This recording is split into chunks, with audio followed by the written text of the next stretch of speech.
गुरुर्ब्रह्मा गुरुर्विष्णू गुरुर्देव महेश्वरा गुरु साक्षात परब्रह्म तस्मै श्री गुरवे नमः.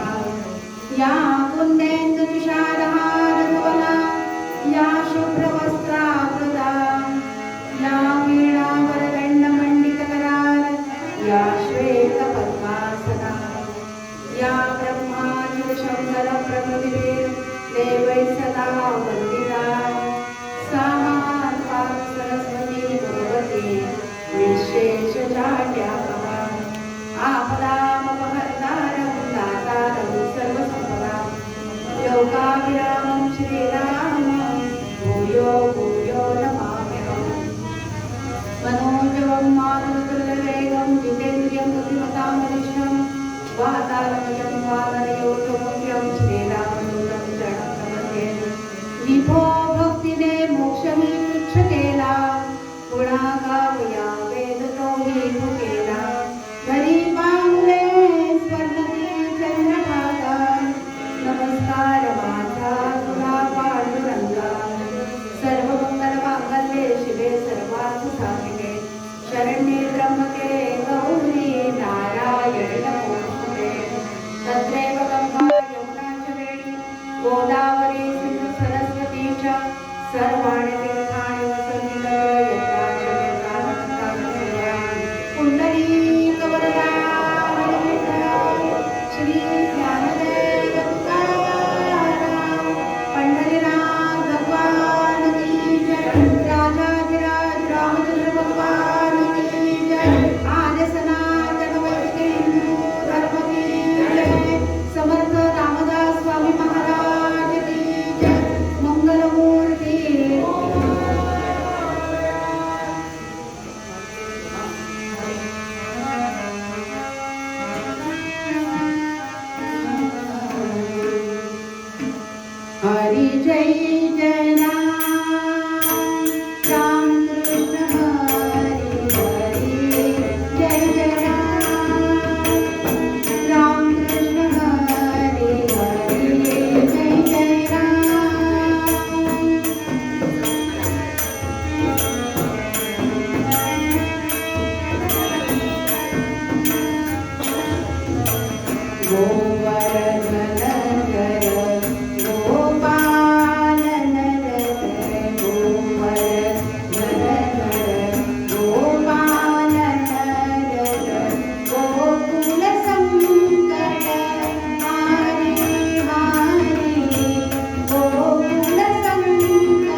समागुणे दया करे रामदास मागुणे रामदास मागुणे दया करे रामदास मागुणे वत्साला गे जयसे वत्साला गे जयसे हरि करुणा मागुणी दया करे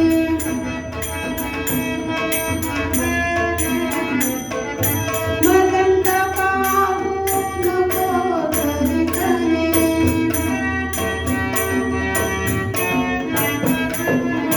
देव सरित पाहुनी दया करे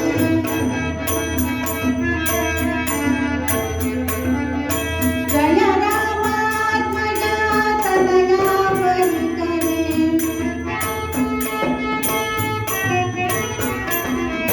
करी सुख कर सावनी दया करे रामदास मागुणे रामदास मागुणे दया करे रामदास मागुणे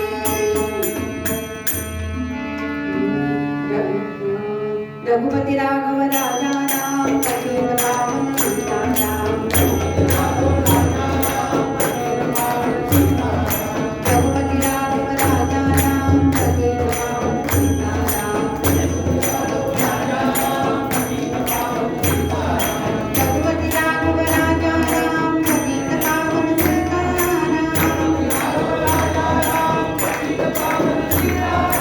रघुपति राघव राजा राम पतित पावन सीताराम रघुपति राघव राजा राम पतित पावन रघुपति राघव राजा राम पतित पावन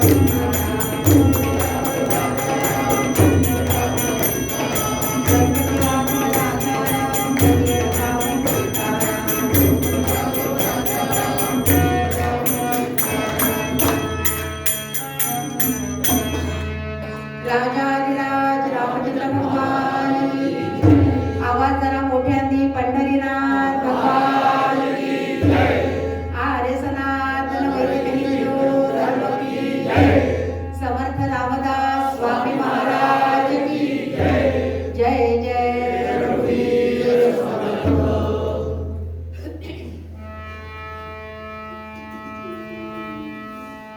धन्य तो संसारी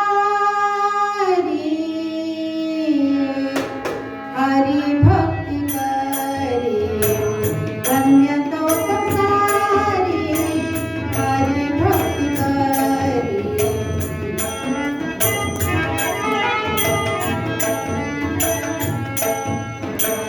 दयाचा कैवारी देवराण दयाचा कैवारी देवराण धन्य तो संसारी हरि भक्त करी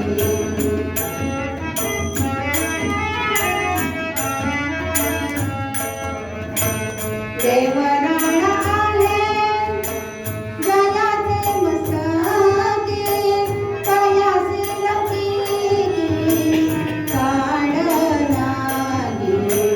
काढनाही कया हरीची अगासा काढनाही कया हरीची अगासा सार्थकी भयासा रामदासा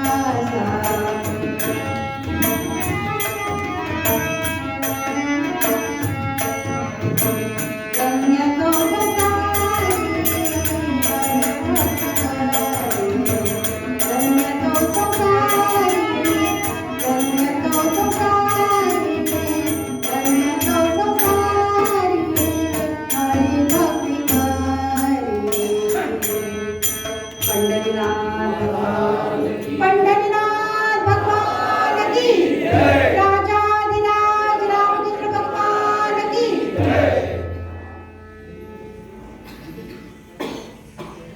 अयोध्येपर्यंत आवाज जाणार नाही पण इथे पण प्रभू रामचंद्र बसले समर्थ रामदास स्वामी आहेत या मंदिरामध्ये माझं पहिलंच कीर्तन. काही वर्षांपूर्वी मला विचारलं होतं दासनवमीसाठी, पण काही अडचणींमुळे येता आलं नव्हतं.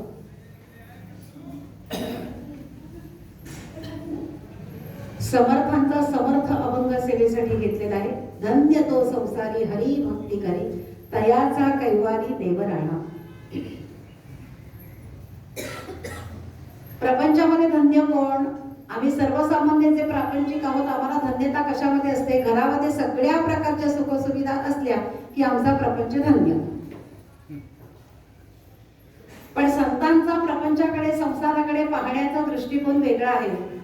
संसारामध्ये धन्य कोण? समर्थ सांगतायत, धन्य तो संसारी हरी भक्ती करी. ज्या घरामध्ये सातत्याने भगवंतांची उपासना चालू आहे, भक्ती चालू आहे, तो संसार धन्य, किंवा तो संसारामध्ये धन्य जो करतो तो. देवराणा आहे जयाचे मस्तकी, तयासी लौकिकी चाड नाही. भगवंतांचा वरदहस्त आपल्यावर आहे किंवा भगवंत आपला पाठीराखा आहे हे ज्यांनी जाणलं त्याला लोकांची भीती वाटत नाही, लोकांची चाड तो ठेवत नाही. देवराणा आहे जयाचे मस्तकी, तयासी लौकिकी चाड नाही. तो लोक काय म्हणतील याचा विचार करत बसत नाही. कारण तुम्ही कसेही वागलात तरी लोक बोलतात. चांगलं वागा, वाईट वागा, लोक बोलणार. पण जो भगवंतांची भक्ती करतोय आणि भगवंत आपला पाठीराखा आहे हे जाणलंय, तर लोक काय म्हणतील याची पर्वा करत नाही. चाड नाही तया हरीची या दासा, सार्थकी वयसा रामदासा. आपलं संपूर्ण आयुष्य भगवंतांच्या उपासनेमध्ये, सेवेमध्ये व्यतीत करतो. सर्वसाधारणपणे अभंगाचा अर्थ आपली आज वन डे मॅच आहे आणि ती सुद्धा 50-50 नाही, 20-20. त्यामुळे वेळेची मर्यादा आहे. राहिलेला विषय उद्या वगैरे असं काही नाही, सगळं एकाच दिवसात. अभंग खूप मोठा आहे, परंतु अगदी थोडक्यात सांगायचंय आपल्याला, सारांश बघायचा आहे. समर्थांच्याच भाषेत सांगायचं म्हणजे, सदा देव काजी जिजे देह ज्याचा, सदा राम नामे वदे नित्य वाचा, स्वधर्मेची चाले सदा उत्तमाचा, जगी धन्य तो दास सर्वोत्तमाचा.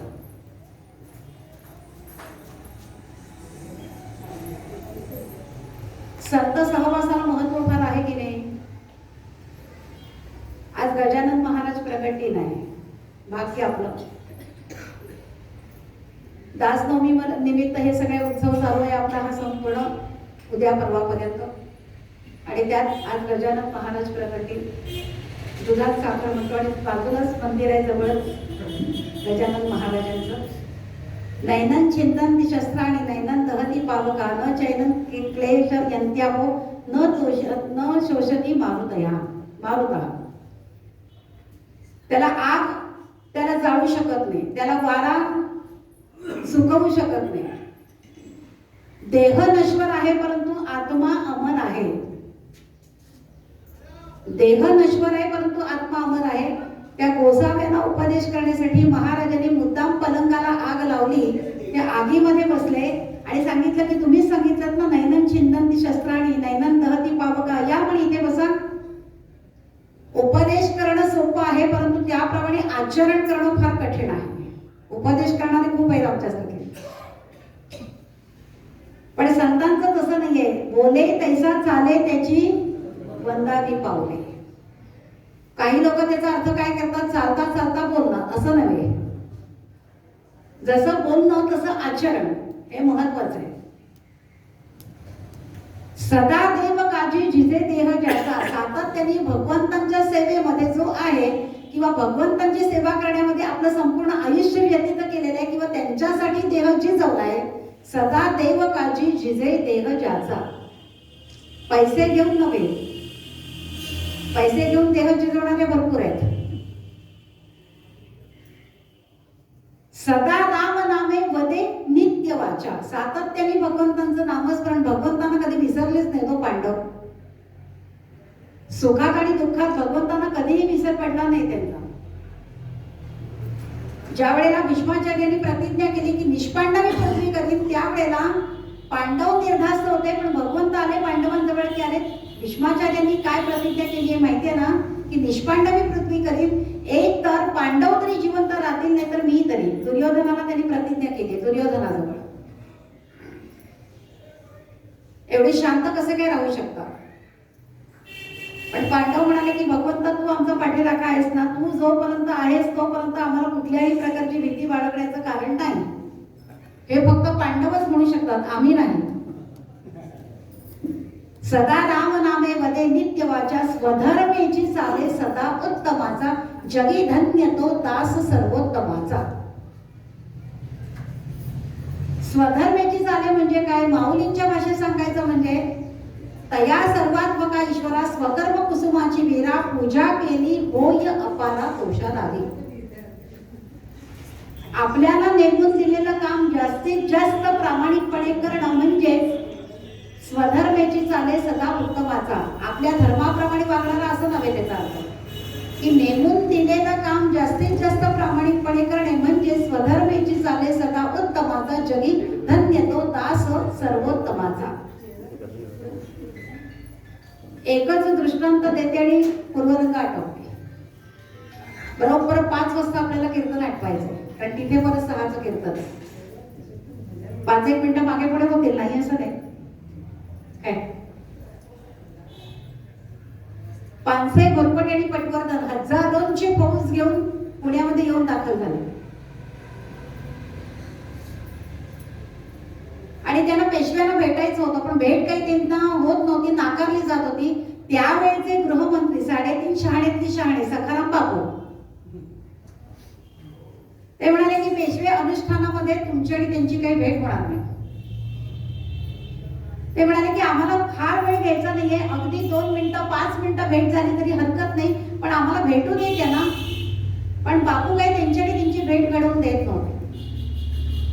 म्हणे कधी अनुष्ठान संपणार ते म्हणे काही सांगता येत नाही, कधी संपणार ते सांगता येत नाही, पण अनुष्ठान संपल्याशिवाय त्यांची आणि तुमची भेट होणार नाही.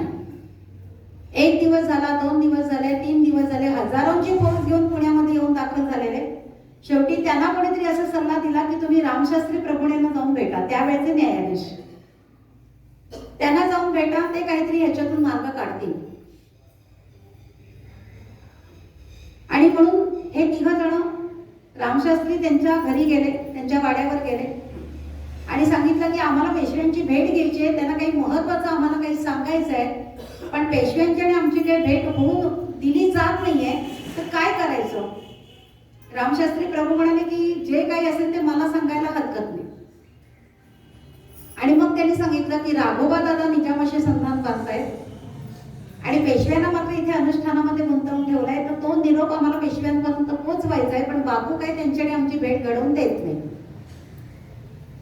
रामशास्त्री प्रभूंनी प्रसंगाचं गांभीर्य लक्षात घेतलं आणि म्हणाले ठीक आहे, म्हणे तुम्ही काही चिंता करू नका, मी पाहतो काही प्रयत्न करू. ते स्वतः न्यायाधीश, सरन्यायाधीश, पण ते स्वतः पेशव्यांना भेटण्यासाठी आले शनिवार वाड्यावर आणि सांगितलं बापूंना की आम्हाला पेशव्यांना भेटायचं आहे, पण त्यांना देखील भेट नाकारली गेली. नाही म्हणे पेशव्यांचं अनुष्ठान चालू आहे, तुमची त्यांची भेट होणार नाही. रामशास्त्रींनी सांगितलं की ठीक आहे, पेशव्यांकडनं निरोप येऊन दे की मी त्यांना भेटू शकत नाही, मग मी जाईन, पण तुम्ही निरोप तर पाठवा आधी प्रथम पेशव्यांकडे, मला काही महत्वाचं बोलायचं आहे त्यांच्याशी, तेव्हा निरोप पाठवा. त्यांनी नाही पाठवा तर मी निघून जाईन. बरं, शास्त्री बुवांना नाही म्हणणं बापूंना शक्य नव्हतं, व्यक्तिमत्व काही होतं की नाही. शेवटी बापूंना नाईलाजाने श्रीपती बरोबर आतमध्ये निरोप पाठवायला लागला की रामशास्त्री प्रभूने आलेले आहेत, त्यांना तुमची भेट घ्यायची आहे. जेव्हा तो श्रीपती आतमध्ये गेला त्यावेळेला रामशास्त्री प्रभूने येरझाऱ्या घालत होते आणि बापू शांतपणे बसून छलबीपणे हसत त्यांच्याकडे पाहत होते, कारण त्यांना खात्री होती की पेशवे काही नाही म्हणणार. पण झालं उलटच. श्रीपती बरोबर निरोप आला की पेशव्यांना रामशास्त्रींना सांगा अंमळ थांबा, आमची आणि त्यांची भेट होईल, थोडा वेळ थांबा. तो निरोप घेऊन आल्यानंतर बापू येरझाऱ्या घालायला लागले आणि रामशास्त्री शांत झाले. थोड्याच वेळात श्रीपती परत आला, त्यांना सांगितलं की पेशव्यांनी तुम्हाला आतमध्ये बोलवलंय. रामशास्त्री आतमध्ये आले, पेशव्यांना मुजरा केला आणि सांगितलं की सर न्यायाधीश पदाचा राजीनामा देण्यासाठी मी आलोय. पेशवे म्हणाले का? तुमच्या कामामध्ये कोणी ढवळाढवळ केलीये का? कोणी अडथळा आणलाय का? छे छे, अहो ज्या त्या पदावर जोपर्यंत मी आहे तोपर्यंत कोणाची हिंमत आहे माझ्या कामामध्ये अडथळा आणण्याची? मग राजीनामा कशासाठी? रामशास्त्री म्हणाले की तुम्ही जातीने ब्राह्मण आहात, मीही ब्राह्मण आहे, पण तुम्हाला ही अनुष्ठानं करणं परवडतं, जमतं, पण आम्हाला काही कामाच्या व्यापामध्ये हे सगळं करणं जमत नाही. आणि म्हणून मी असा विचार केलाय की राजीनामा द्यायचा आणि उर्वरित आयुष्य गंगेच्या किनाऱ्यावर उपासना करण्यामध्ये घालवायचं, अनुष्ठानं करण्यामध्ये घालवायचं. रामशास्त्रींच्या बोलण्यातली खोच पेशव्यांच्या लक्षात आली. पेशवे म्हणाले की आमचं अनुष्ठान चालू आहे त्यामुळे काही अडथळा आलाय का राजा दरबारातल्या कामकाजामध्ये? छेच्या, मी तसं पुढे बोलत नाही. जे काही असेल ते स्पष्ट सांगा शास्त्री बुवा, स्पष्ट सांगा. आपला विषय कुठून चालू आहे? स्वधर्मेची चाले सदा उत्तमाचा, इथून आपला विषय चालू झाला. जे काय असेल ते स्पष्टपणे सांगा म्हणे आम्हाला. आणि मग रामशास्त्रींनी सांगितलं की पानसे घोरपडे पटवर्धन हजारोंची फौज घेऊन गेले 3 दिवस इथे पुण्यामध्ये येऊन दाखल झालेले आहेत. पहिली गोष्ट म्हणजे त्या हजारोंच्या फौजेचा सगळा खर्च 3 दिवस आपल्या तिजोरीवर पडतोय. आणि दुसरी गोष्ट म्हणजे त्यांना महत्वाचं तुमच्याशी काही बोलायचं आहे, पण तुमची आणि त्यांची भेट नाकारली जाते का? तर तुमचं अनुष्ठान चालू आहे म्हणून. राघोबा दादा निजामाशी संधान बांधतायत आणि तुम्हाला मात्र इथे अनुष्ठानामध्ये गुंतवून ठेवलंय. ती बातमी तुमच्यापर्यंत पोहोचू दिली जात नाहीये जाणीवपूर्वक. जरी तुम्ही जातीने ब्राह्मण असला तरी कर्माने तुम्ही कोण आहात? क्षत्रिय आहात. हे अनुष्ठान वगैरे करणं हे ठीक आहे, पण तरी देखील कामकाजामध्ये लक्ष घालणं जास्त जरुरीचं आहे. आणि म्हणूनच म्हटलं की ह्याच्या पुढचं आयुष्य आपण दोघंही गंगेच्या किनाऱ्यावर उपासना करण्यामध्ये घालवूया. हे ऐकलं मात्र. आणि पेशव्यांनी काय केलं? बापूंना आधी पहिल्यांदा आतमध्ये बोलवलं. बापू, शास्त्री बुवा सांगतायत हे बरोबर आहे का? पण अजूनही कुंपणावर बसण्याची खोड बापूंची गेलेली नव्हती. बापू म्हणाले असं काहीतरी दूरवरून कानावर आलंय खरं, मग हे तुम्ही गृहमंत्री या नात्याने आम्हाला अगोदरच का सांगितलं नाहीत? आणि तिथल्या तिथे पेशव्यांनी अनुष्ठान बंद केलं आणि हजारोंची फौज घेऊन राघोबा दादांना भेटण्यासाठी निजामाकडे रवाना झाले. स्वधर्मेची चाले सदा उत्तमाचा, जगी धन्य तो दास सर्वोत्तमाचा. आपल्याला नेमून दिलेलं काम जास्तीत जास्त प्रामाणिकपणे करणे म्हणजे स्वधर्मेची चाले. समर्थांची त्रिसूत्री, अहो समर्थांनी तरी काय केलं? नुसतंच काय रामनाम करत राहिले का? हो, 13 कोटी रामनामाचा जप केला समर्थांनी. प्रभू रामचंद्र सगुण रूपामध्ये प्रकट झाले, पण फक्त तेवढ्यापुरतच मर्यादित ठेवलं. ते सगळ्या मराठ्यांना एकत्र केलं. व्यायामशाळा उघडल्या कशासाठी? की परकीयांची 2 हात करायचे झाले तर शक्ती हवी की नाही? शरीर संपदा हवी. नुसतं बोलून चालणार आहे का? गर्व से कहो हम हिंदू है, अशा नुसत्या पाट्या दरवाजावर चिकटवून धर्म टिकणार नाही. धर्म टिकावा असं जर वाटत असेल तर सगळ्यांनी एकत्र येणं फार गरजेचं आहे. आणि आता ती वेळ आलेली आहे. पंढरीनाथ भगवान. कारण आताची परिस्थिती अशी आहे की आपुलीच प्रतिमा होते. एक तर आपण काही करायचं नाही चांगलं आणि दुसरा कोणी करत असेल तर त्याला अडथळा कसा आणायचा, याच्यासाठीच आपलं सगळं जे काही आहे बुद्धी कौशल्य ते सगळं पणाला लावलं जात आहे. अर्थात तुम्हाला वेगळं काही सांगायला नको, राजकारण हा आपला विषय नाही. पण समर्थांनी दुसरं काय केलंय? हो, समर्थांनी देखील सांगितलं की नाही राजकारण हवंच थोडं तरी, त्याच्याशिवाय लक्ष अगदीच दुर्लक्ष केलं तर कसं होईल? समाजकारण हवं, राजकारण हवं, भक्ती हवी, सगळे प्रकार हवे, सगळे प्रकार हवे. त्यामुळे समर्थांचा उत्सव चालू आहे. त्यामुळे एवढं तरी लक्षात घेतलं पाहिजे की सगळ्यांनी निदान वर्षातून एकदा तरी एकत्र आलंच पाहिजे. त्याच्याशिवाय हिंदू धर्म टिकणार नाही. हिंदू धर्म टिकावा असं वाटत असेल तर स्वधर्मेची चाले सदा उत्तमाचा, जगी धन्य तो दास सर्वोत्तमाचा. इथेच पूर्वरंग आटपते आणि कथा भागाकडे वळते. धन्य तो संसारी हरी भक्ती करी, धन्य तो संसारी हरी भक्ती करी, धन्य तो संसारी हरी भक्ती करी, धन्य तो संसारी.